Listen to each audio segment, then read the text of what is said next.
মোরগটা আমি একটু ধরতে চাই ভাই। ওরে বাবা, এটা কি মোরগ নাকি বাবা? এটা তো অনেক ভারী ভাই। এই বেসিক্যালি হাসলি মুরগিগুলো হ্যাঁ।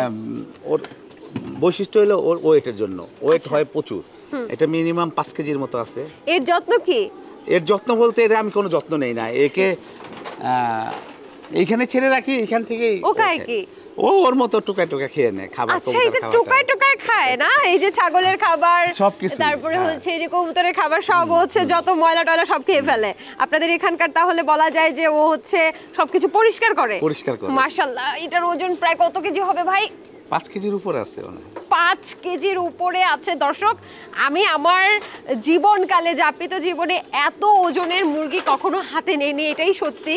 এবং আমার কাছে মনে হচ্ছে যে সাধারণ মুরগির তুলনায় এটা প্রায় কত 5 গুণ না 3 গুণ হবে। 3 গুণ বেশি। একটা মোরগ বেসিক্যালি দেশি মোরগ 1.5 থেকে 2 কেজি হয়, এইটা 5 কেজি 6 কেজি হইতে পারে। মাশাআল্লাহ। এই মারামারি করে না অন্য মুরগির সাথে রাখেন যে সবই থাকলে মারামারি করে, মুরগি থাকলে মারামারি করে। সবার নেচারই অন্যরকম। আচ্ছা। একে যদি সামনে একটা পাঠা আনা দেয়, ও সারা দিন সারা রাত মারামারি করবে। আচ্ছা। ও কিন্তু এগুলোর সাথে মারামারি করবে। এগুলো কি সব?